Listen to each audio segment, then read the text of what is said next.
guess. That is not a sports metaphor. That's all right. Okay, let's see, sorry, my vision's kind of terrible, so I'm gonna figure out how I can actually see this and be fine. Is it okay if I stand over here? Is that good? All right, here we go. Okay, all right, y'all. I'm Hannah. I work in tech. I worked in journalism before. I heard sports metaphors all the time. I'm not really a sports person, and I'm only sort of a business person, but I'm definitely a words person, and I like doing research, and I wanted to know what the heck my coworkers were talking about when they brought up all of these sports things. So here we are. People use sports metaphors all the time to talk about all kinds of things. So you can talk about places, you can talk about people, you can talk about projects and life cycles and things, you can talk about performance, good, bad, and in between. So if we think about ways that, or places you can be in a bad way, you can be over the line or out of bounds, which is to say or do something that is inappropriate or goes too far. You can be behind the 8 ball or on the ropes, which in boxing is a bad place to be, on the ropes of the ring. Don't want to be there. You can be on the back foot, also boxing, which means you're in a defensive, not an offensive position. If we think about places you can be in a good or a neutral way, you can be in someone's corner. That's where a boxer's coach stands in a very nice supportive way. Good stuff. If you are on deck, you're the next player scheduled up to bat.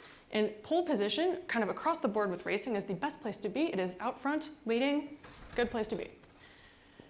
Talking about people, you can be a team player, you can be a coach, you can be a cheerleader, you can be a heavyweight, which is the highest weight class in boxing, which means to be especially influential or powerful. You can be a ringer. One of my favorites means you're secretly better than everybody else. And a closer is a relief pitcher who specializes in finishing games. You close deals. All-stars, standout performance. You can be a pinch hitter, which is a substitute batter who takes the place of another player, usually at the last minute. You can be a front runner, which means you're running at the front. You're the lead candidate. And in a group of people, you can have a deep bench, which means to have plenty of talent. Now, speaking of benches, you can be a bench warmer, which is a reserve player who rarely gets to play, so you don't really contribute.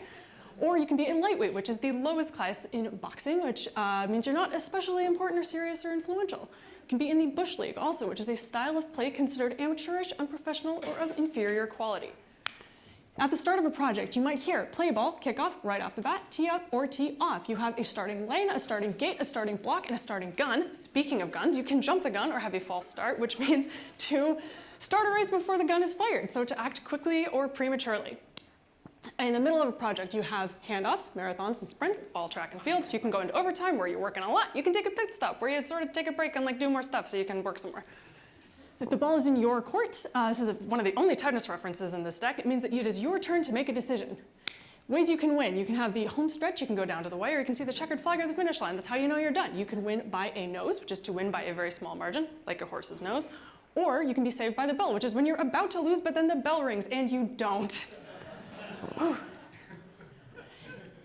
Performing well, you can have a home run, you can knock it out of the park, you can have a touchdown, a slam dunk, a hole-in-one, or a perfect game. Rebounds are fun because that's when you gain the possession of the ball from your opponent, which means to recover from a setback. And a hat trick, I don't know why this is called this, but it's when a player scores 3 goals in a game, so it's 3 wins in a row. You can punch above your weight in boxing, which is to defeat an opponent in a higher weight class, so that's to exceed expectations. Speaking of expectations, in golf, being par for the course is your baseline expectation. So if you are up to par, it means that you were meeting expectations. Under par, often misused, means you're actually exceeding expectations. You can swing for the fences, which means to try really hard because you're swinging for the fences at the back of the ballpark. You can go for goal, not gold. You can ask for a mulligan, which is an unofficial redo of a bad shot. Or of course there's the Hail Mary, which is a long and desperate pass into the end zone in a football game. You can have, of course, a strike against someone or something. 3 strikes, you're out. Strike out, you can be off base, you can fumble, you can drop the ball. You can score an own goal, which is funny. It's a goal against yourself. You can whiff, which is to swing and miss the ball entirely. There's something else that we're just gonna skip. Okay. Other things you can do. Get your head in the game. You can step up to the plate. You can pitch something. You can keep your eye on the ball. You can cover your bases, your players covering the bases. Or you can learn the ropes. This is fun. A sailing reference. It's to learn how the rigging works on a ship. So to learn how things are done. Can call the shots, which is billiards. It's calling which pocket you're gonna put the ball in, which is a necessary thing. Apparently, you can do an end run, which is where you basically just bypass the defense entirely. So you go around an obstacle in order to achieve a goal. And you can punt, a football reference, also one of my favorites because it just basically means to give up and go do something else.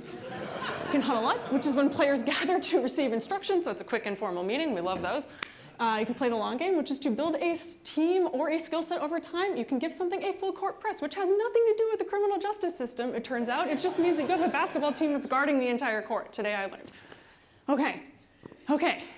before we break, which is a billiards reference, you're welcome, I want you to remember that even if you're down and out, you can step up to the plate, you can keep your eye on the ball, and you can swing for the fences. So don't you throw in the towel until the ball's in your court and you can play all 18 holes. Thank you.